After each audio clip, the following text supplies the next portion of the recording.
Саламатсыздарбы, урматтуу адабияттын ишкыбыздары. Белгилүү жазуучу Аман Саспаевдин Прометей жана Зевс аңгемеси. Прометей менен уулу Кудай Зевстин чатагы жөнүндө бул күнгө чейин ар кыл сүрөттөлгөн чумуктар таралган. Алардын кайсынысы чындыкка жакыныраак? Мына бул татаал ой жүгүртүүнү талап кылган суроо. Ал эми чындыгында дүйнөнүн башка бурчтарында дагы көз жүгүртө келгенде, иштин жай мааниси төмөндөгүдөй эле го деген ойго келем.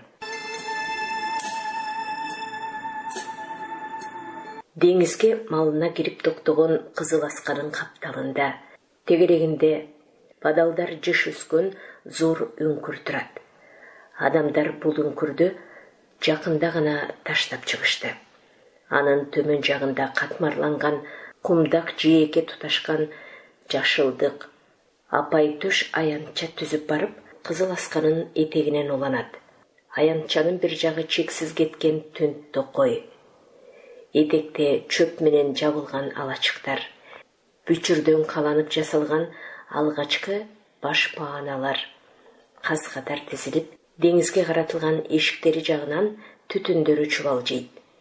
Үйлөрдөн алысыраак жайгашкан устаканаларда көрүкчүлөр күшүлдөп чоюн эритилүүдө.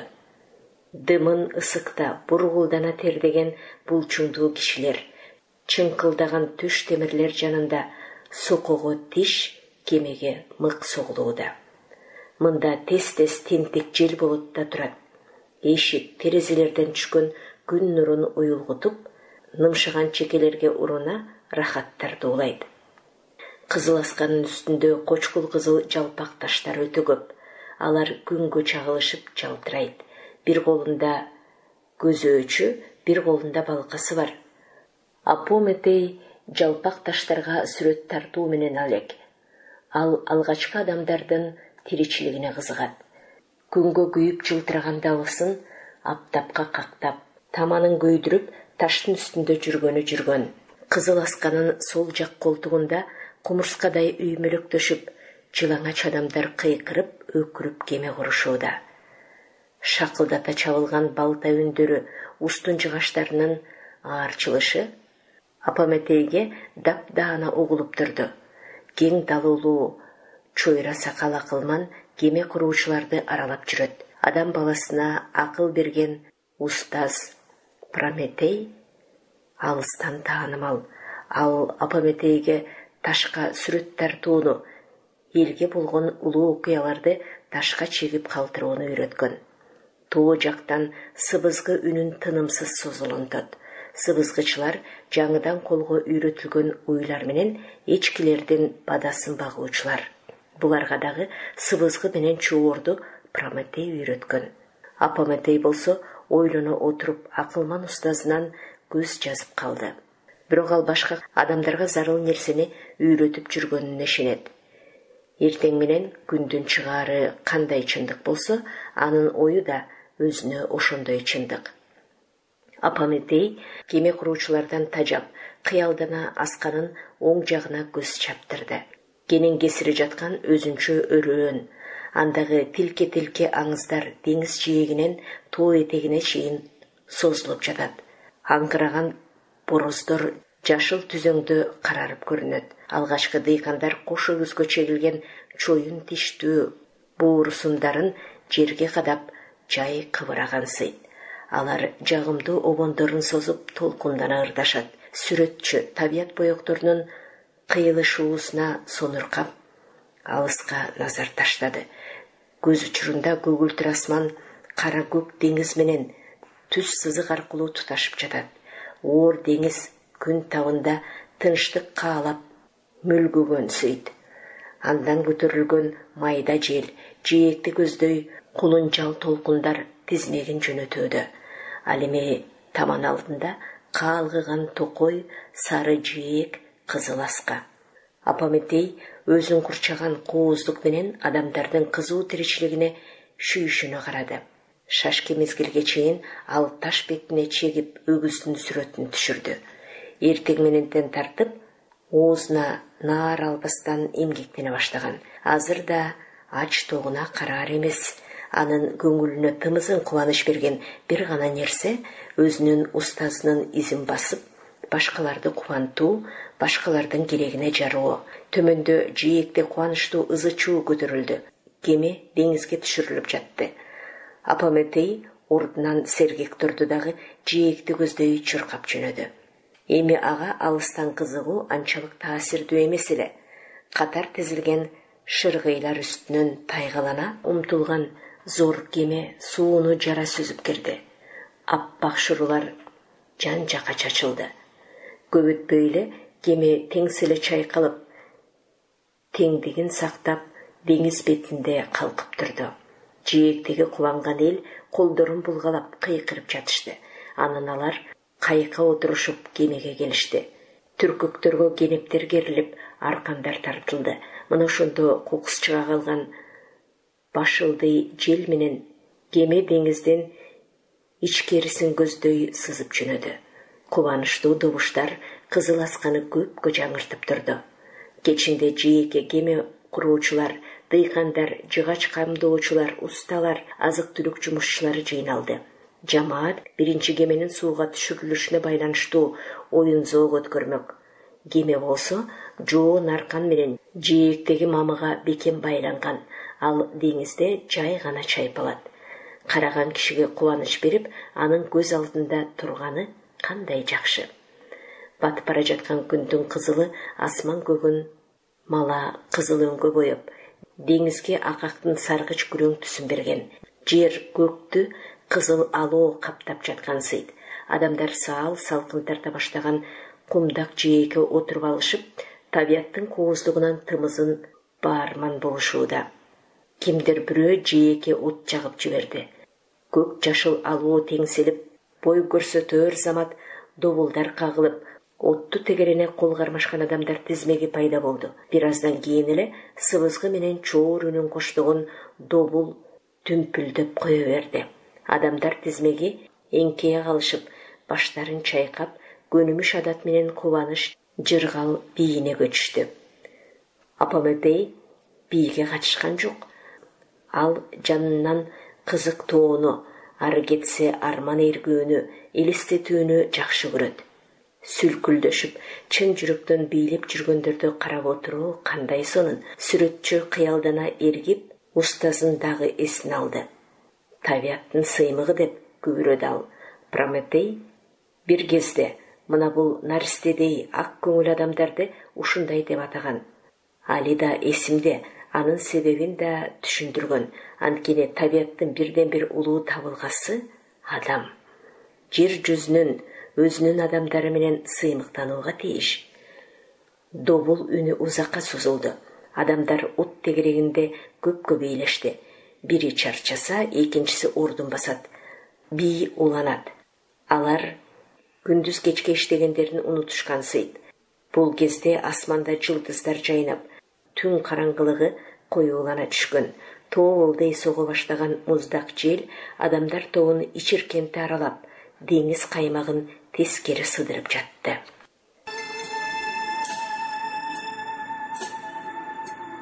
Дүйнөнүн кооз тоолорунун бири Олимпте жалаң каухар таш менен алтындан салынган Зевстин кең сарайында Прометейдин окуусу жөнүндө кудайлардын эң жогорку кеңеши жүрүп жатты. Улуу кудай Зевс сүйлөр алдында мүрөк суусу куюлган алтын чөйчөктү эртине такай берип, Афродитага көз таштады. Гүлдөй жайнап отурган сулуунун өңүндө жер балдарынын алы жеткис сыйкырды күч жашырынып тургансыды. Афродита сүйүүнүн дем берүүчүсү, колдоочусу, сулуулуктун кудайы. Зевс мүрөктөн бир ууртады дагы чөйчөгүн көтөрө чебер зергер Гефести көздөй басты. Биз жер балдары адамдарга белек берүүбүз керек. Ал белек Гефестин колунан келерине ишенип турам. Зевс Афродитадан көзүн албай туруп, Гефестин кулагына эңкейди. Мына бул тапнакай кудайды карачы, ооба деди да башын көтөрүп беркилерге карады. Мына ушундай бир бийкешти белек кылсак болгону, ошол жетип ашат. Зевстин көзүнөн куулук шумдуктун калкыма жышааны ойноп өткөнсүдү. Өзү саал күлүмсүрөп, Отургандарга шашпай тегерете карайт. Отургандардын көбү буга түшүнгөн жок. Зевстин ар бир сөзүнөн, кылык жоругунан өүн табууга кумар согуш кудайы Арис суроо берди. Жер балдарына сулуу кыз тартуулоонун эмне зарылчылыгы бар? Сулуу болбосо дагы өздөрүнүн аялдары бар эмеспи? Зевс жооп бериш үчүн Ариске жакындады. Бирок атайын көпчүлүккө угуза сүйлөдү. Балам, деди ал салмактап. Ачыгын айтсам, жер балдарынан ар нерсени күтсө болот. Өткөн тарыхый тажрыйбалар бизге көп нерсени үйрөттү. Жер тукуму алыптардын бизге каршы көтөрүлүп, кан төгөөрүн алдын ала билген эмеспиз. Ошондо мына бу ар бириң минип отурган алтын тактардан ажырап кала жаздаганбыз. Андан кийин Тифон деген чыгып, бу дагы жер баласы, үрөйүбүздү учуруп, көпчүлүктү жер которуп Мисирге качууга машпурлады. Аны дагы акыры жеңдик. Ал эми азыркы кезде пайда болгон адам балдары биз билгендин баарын билишет. Кечээ эле үңкүрдө жашаган немелер бүгүн мрамордон заңгыраган сарай салышты. Түгүл кемелерди куруп, деңиздерди сүзө башташты. Бизге кудайларга сыйынууну коюшту. Бизге арнап курмандыкта чалышпайт.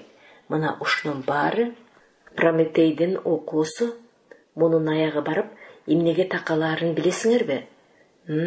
Ошон үчүн аларга жөнөкөй гана белек берүүбүз керек. Сарайда тынчтык. Ар ким эле ушул татаал ишти түшүнбөгөнүнө карабастан кылдат ойлоп отургансыйт. Биз белекке берген бийкеч адамдар арасында эмне кылышы керек?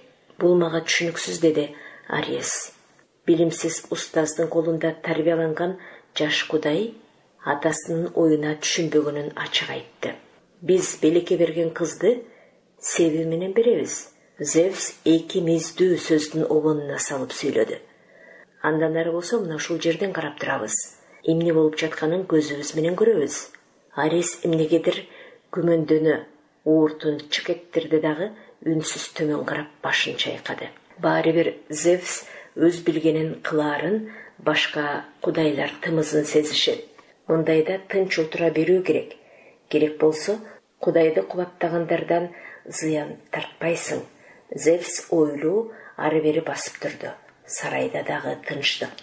Даанышмандар кудайы акылман кыз Афина Прометейдин акыл эсин Зевстен кем көрүүчү эмес. Ушул жөнүндө анын бирдеме айткысы келип турду. Адатта аны Зевс баарынан артык көрүүчү. Афина мына ушул чек курулбаган жагынан келип барууну каалады. Прометей даанышман Титан ата, деди ал Зевске саал башын ийкеп. Өңүндө сүйлөөгө туура келип турат деген кебете бар. Даанышманга каршы чыгуу акмакчылык менен аякталсын деген жобону ааламга тараткам. Бул катаал тагдырдан сиз менен биз качып кутула албайбыз. Зевс муну кара дегенсип куулана күлүмсүрөп башын экчеп койду. Даанышман дейт, туура ошол даанышмандардын бир бүлүк чыгарбасына кепил боло аласыңбы? Мен Прометейдин акылына ишенем, деди Афина тайманбай. Ага ишенет экенмин, анда анын кепилдигин да алам. Мына Зевс эки колун жайып кежигесин тартты. Жүзүндө күлкү жышааны бар. Көрдүңөрбү? Прометейдин окуусу биздин сарайга дагы жугуптур. Анан ал Афинага саал кабагын чытай жакындады дагы сүйлөгөн сайын башын кылжыңдатып мына буларды айтты.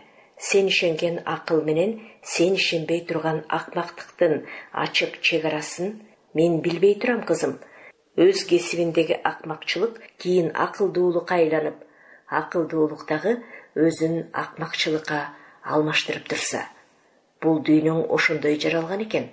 Биз эмне айла кылабыз?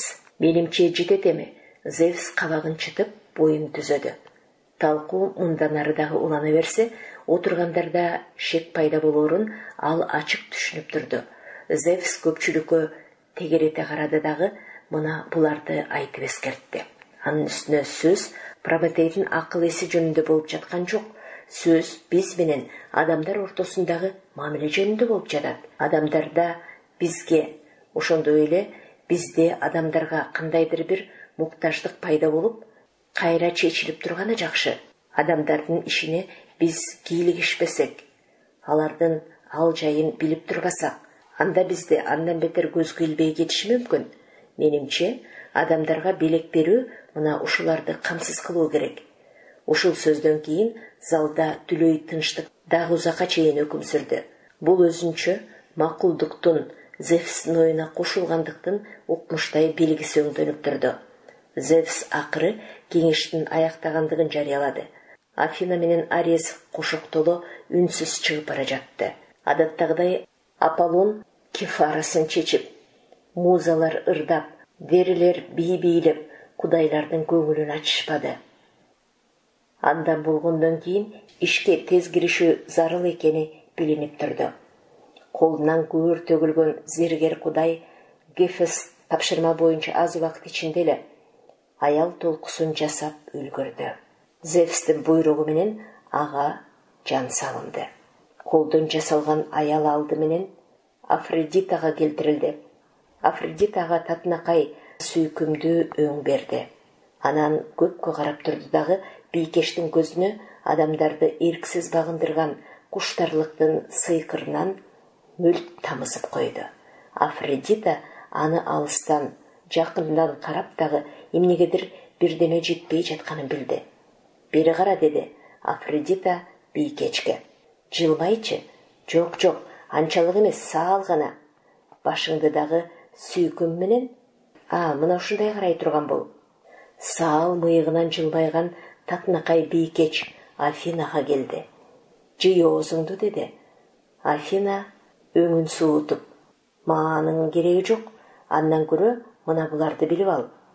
Афина ага сайма саюу, кийим тигүү, үй күтүү, тамак жасоо өнөрүн үйрөттү. Акырында чабарман кудай Герместин колуна караганда сыр сактоону, жароокерленүүнү, анан дагы ынандырууну, макулдатуу өнөрлөрүн жетип үйрөндү. Кудайлар бир кызга мынчалык өнөр жетерлик деп эсептешти. Алтындан кийиндирип, гүлгө ороп туруп, ага Пандора деген ат коюшту. Пандора өзүн тегеректеген кудайларга саал башын ийип, мыйыгынан күлө жал-жал карап турду. Бийкешти сулуулук менен сүйкүм көргөн адамдын баарын өзүнө тарталаарын кудайлар түшүндү. Мындай кайырмак менен Прометейдин өзүн кармоого боло турганын айтып күлүштү. Акырында Зевс оозу бекитилген бир кумараны Пандорага карматты. «Бул севиң, адамдарга зарыл нерсе. Көрөсүңөр?» Ал кудайларга куулана карап бырс күлдү. «Кийинчерээк адамдар мунсуз жашай албас болот. Эми баргыла, бара бергиле». Пандораны Гермес узата келди.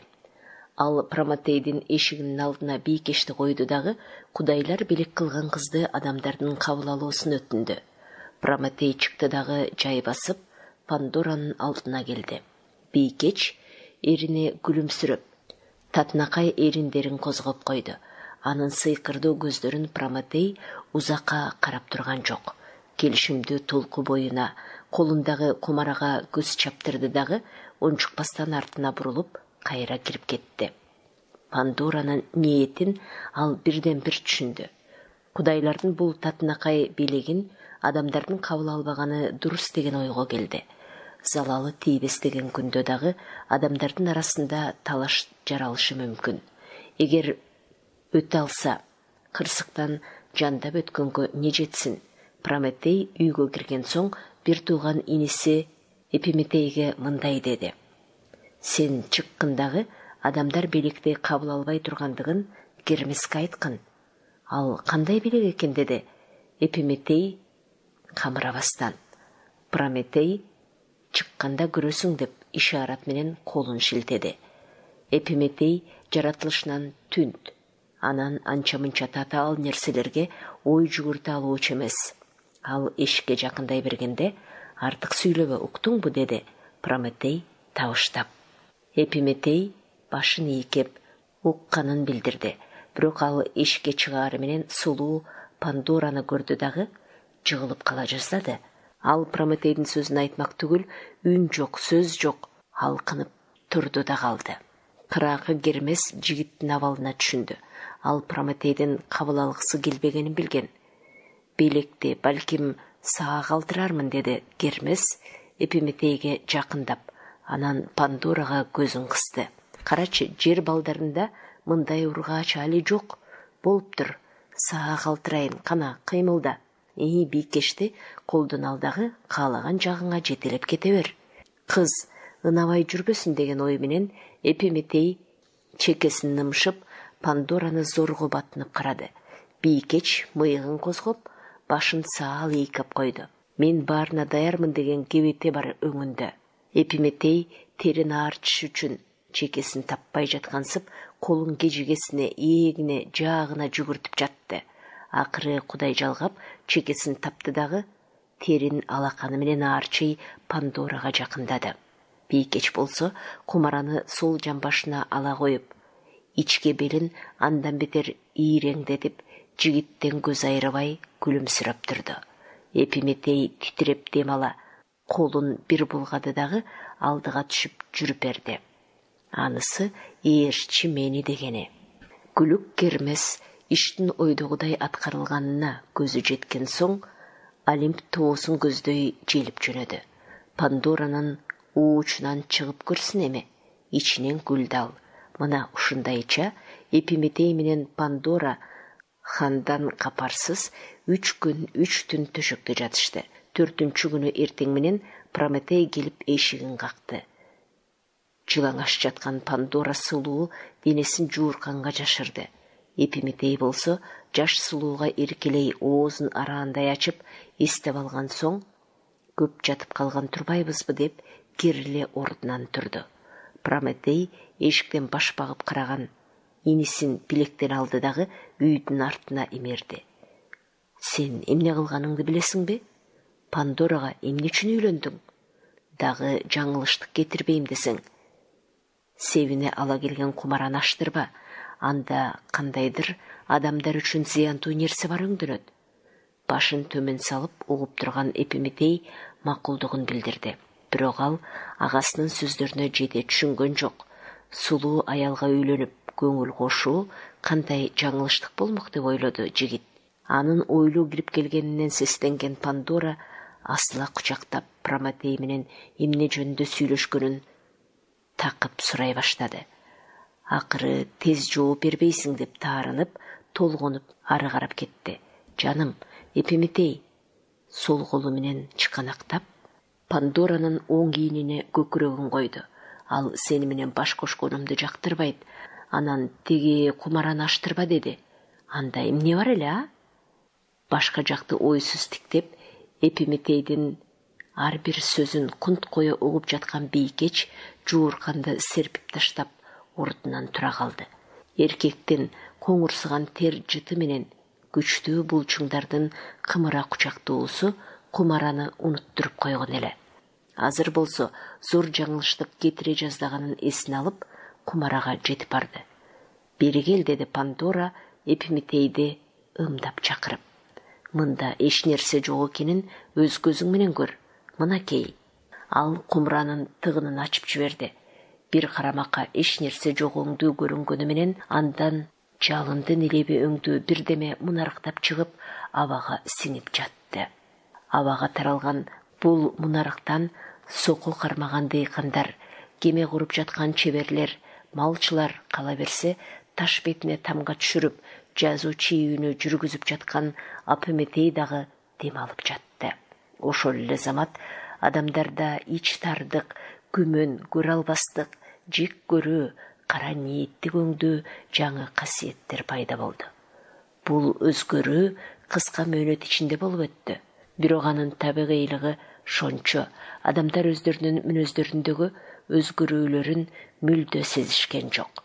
Пандора кумаранын оозун ачкан соң эшикке чыгып, бет тааныш адамдардын тиричилигин көргүсү келди. Жакшылап кийинди.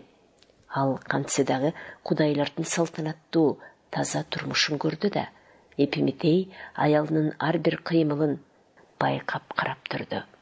Эшикке чыгам. Пандора күйөөсүнө жылмая карады. Ал күлүмсүрөө канчалык сүйкүмдүү болгон менен Эпиметейдин ичин бирдеме күйдүрүп бара жатты. Эмне бар эшикте? Пандора кыткылыктап келип Эпиметейдин мойнуна асылды. Катаал мүнөздү кайдан үйрөндүң, жаным? Байыртең эле кебездей жумшак эмес белең? Башкаларга караба.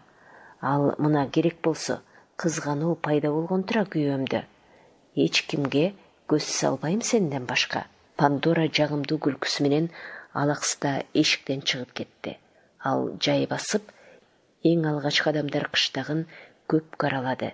Көзүнө көзү түшкөндөргө башын саал ийип, жылмая саламдашат. Эркектердин алыс жакындан суктана карап турганын, анан дагы артынан кызыга карап калганын сезген сайын боюна жылуу кан тарап, ток бейил тарта түшөт. Чындыгында колуна эң кызыктуу оюнчук кармап, балдарды аралап жүргөн киши өңдөндү. Пандора.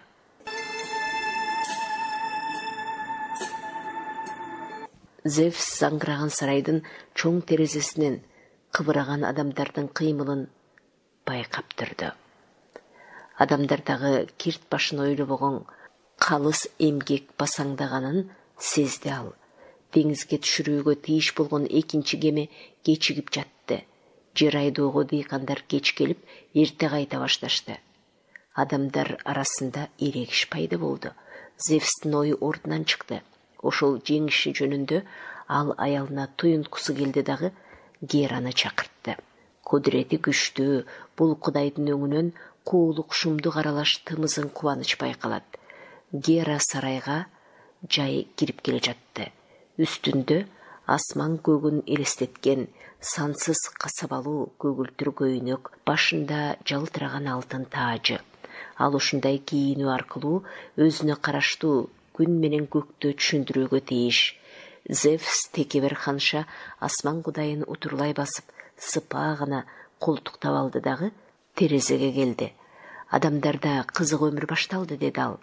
Кыскасын айтканда, ар ким өзү жөнүндө гана ойлоно баштады. А Прометей эмне ойлойт, деди Гера. Эмне ойлосо ошону ойлосун дегенсип, Зевс колун шилтеп койду. Бара-бара адамдар бирин-бири сыйлоону коюшат, а түгүл Прометейди дагы сыйлабас болот. Мына ошондо Зевс ойлоно ары басып кетти дагы, алысыраак барып артына кайрылды.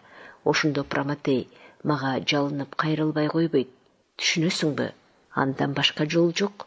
Гера терезенин жука ак пардасын бриллиант көздүү шакектери шыгыраган манжалары менен ары түрттү дагы деңизге сүзө кирип турган кызыл аскага көз чаптырды.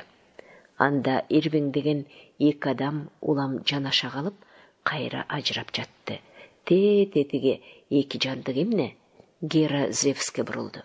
Ал мушташып жаткан эки адам, бири сүрөтчү Апометей, бири биздин күйөө жигит Эпиметей.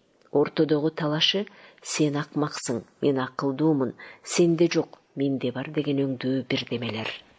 Гера сүйкүмдүү кара көзүн бакырайт ачып, таң кала карап турду. Бечара макулуктар, деп жиберди үрөйлөнгөн Гера.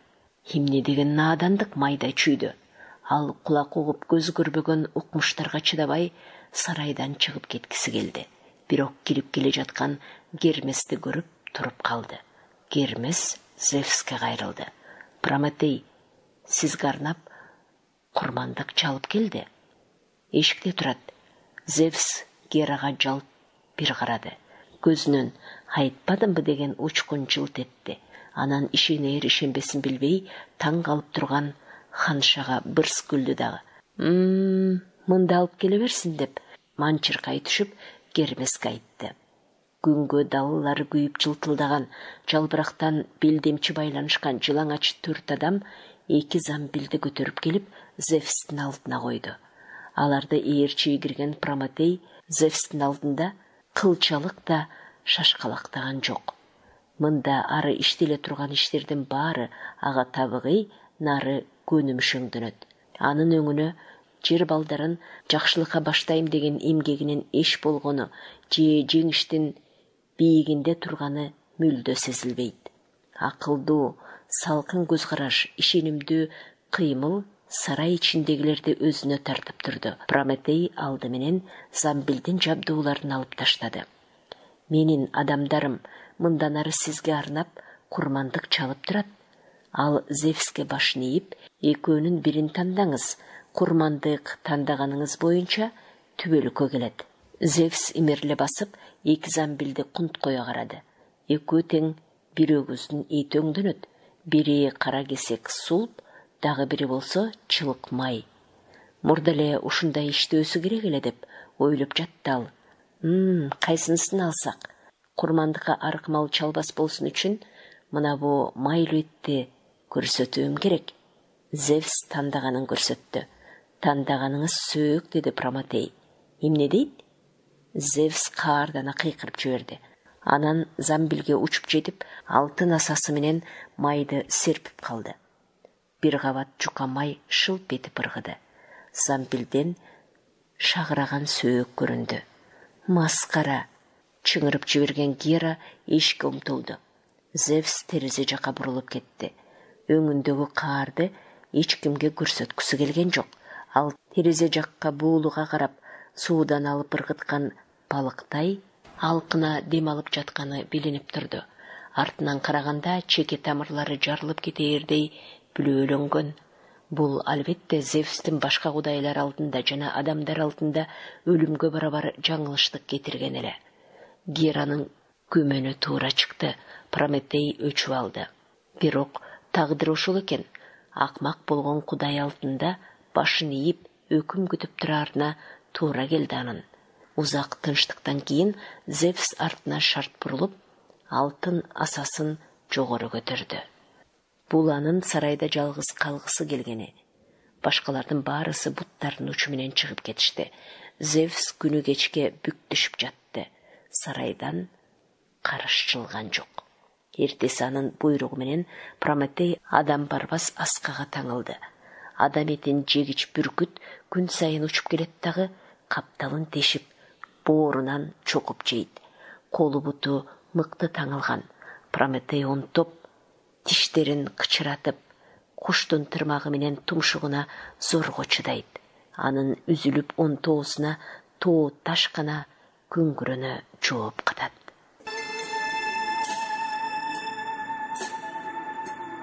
Прометейдин тагдыры жөнүндөгү жаман кабар адамдар арасына тез тарады. Ташка тикирейе кароодон жана күйүнүп ыйлоодон көзү кызарган Прометей кызыл аскадан түшүп келе жатты. Ал бир нече күндөн бери эсинен тана иштеген ишин бүгүн түш шоогунда зорго аяктады. Кызыл аскадагы жалпагынан жаткан жалама таштардын бетине Зевстин зор сүрөтүн коркунучтуу кылып чегип жатты.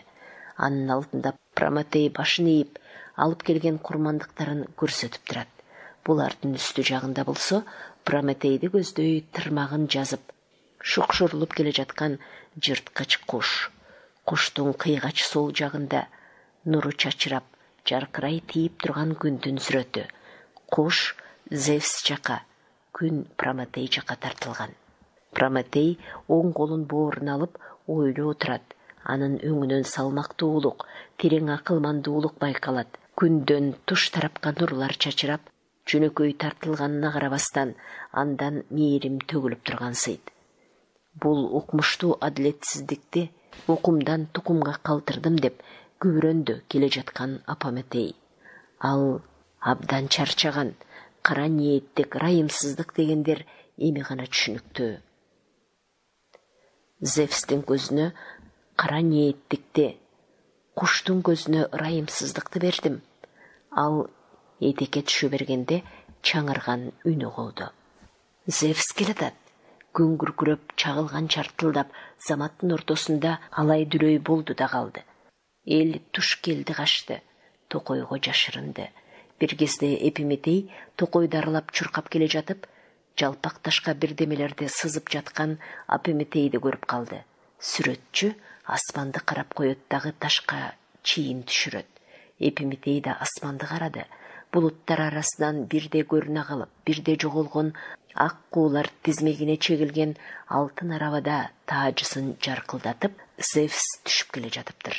Зевс камчысын шилтегенде чагылып, кулак тундурган күркүрөө пайда болот. Бул убакта жакын жерден чарт эте түштү дагы жоон карагай ортон белинен үзүлүп, сүрөтчүнүн үстүн көздөй түшүп келе жатты. Эпиметей Апометейге учуп жетти дагы ийинден апчый кармап артка ыргытты. Жыгылган карагай тартылып жаткан сүрөттү басып калды. Апометей эмне болуп кеткенин жаңы түшүндү.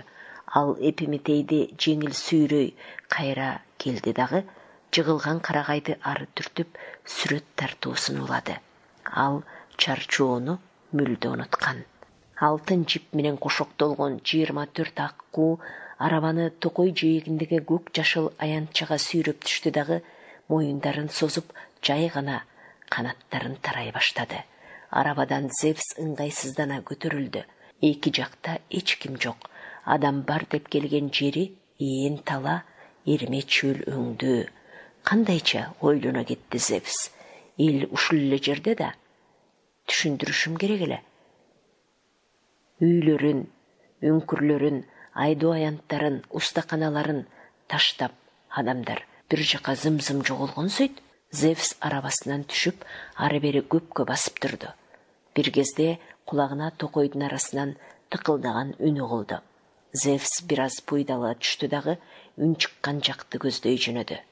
Чарт түзүлгөн карагайдын ары жагында эки адам шымаланып таш чегип жатат. Бири көзү өч курчтат, бургулдана тердеген дагы бири болсо таш бетине быдыр түшүрүүдө. Зевстин келип карап турганын алар мүлдө сезген жок. Ташка эмнегедир бирдемелердин сүлөкөтү тартылган. Булуттар, чагылгандар, ак куулар. Анан түрү суук, каардуу жандык. Колунда булгалаган кылыч. Ал эми жерде болсо тартаңдап туш тарапка качкан арык немелер. Түшүнүктүү, өз сүрөтүн караган сайын Зевстин корду карнаган чыдамы түгөнүп бара жатты. Эмне кылсам, тукумун мүлдө курутсамбы булардын деген ойго келди ал. Чындыгында жасайм десе, жасап коерун ал дагы билип турду. Бир уламышта Зевс жер жүзүн топон сууга ошондо каптаткан имиш. Эч нерседен кабарсыз Эпиметей сөз баштады. Бул сүрөтүңдү Зевс көрсө, сазайыңды колмо-кол берет да. Апометей бырс күлдү. Зевсти ар бир адам мына ушундай элестетет, а мен аны ташка чегип койдум. Зевс мындай түрү суук, акмак эмес деди Эпиметей. Жыйган терген акылын ишке салып, акмак болсо бүткүл ааламдын кудайы болмок беле? Апометей ташын чеге отуруп шашпай жооп берди. Зевстин акмак эмес экендиги чын, бирок ал акмак болбосо Прометейди жазалайбы? Элдин эстүү, акылдуу болгону пайдалуу эмеспи? Прометей элди акыл эске үндөдү. Ал бал кагармаган алаканына түкүрүп Эпиметейге мына ушундай дүйнөңүз дегенсип башын чулгуп койду. Ал сүрөтүнүн жакшы чыкканына ичинен кубанып жатты. Кудайдын өзү жашыруун аңдып турганы менен иши болгон жок. Зевс өзү жөнүндөгү сөздөрдү жийиркене укту. Адамдар арасында мына ушундай жагымсыз ушак тараган экен да. Бир аз күн мурда эле бул экөө мушташып жатпады беле? Бүгүн мен келгенде бирге калышканын көр. Ал таш чеккендерди өз жайына калтырып, көр алгыс ызак кордук менен сенделе басып арабасына келе жатты. Токойго жашырынып шыкаалап турган дыйкан жанындагысына үн катты. Карачы басуудан дагы эринет, кандай бактылуу жандар. Эмне кааласа ошону иштейт. Түшкөнү алтын араба. Айта көрбө деди жанындагысы. Ыкшылап, чайкалып Зевс арабасына араң отурду. Ак куулар таранып бүтүп учууга дайын турган. Ликаонго, деди ал ак куулар зорго үн чыгарып. Анын жер балдарынан бирден бир үмүт артканы ошол эрөөн эле. Андагылар өзү жөнүндө кандай ойдо экенин билүүнү катуу эңседи. Бирок Ликаондуктар Зевсти өлтүрө, маскаралоо үчүн кишинин этинен жасалган даамдарды даярдап, бака-шака күтүнүп жатканын айта кетүүбүз керек. Жаңға жайлуу алтын арабаны аккуулар шаан шөкөт менен кызыл асканын үстүнөн теңселе алып учуп бара жатты. Зевс эмнегедир эңкейип төмөн карады. Андагы Апометей чеккен сүрөттөр албетте ага таптаана көрүнүп турду.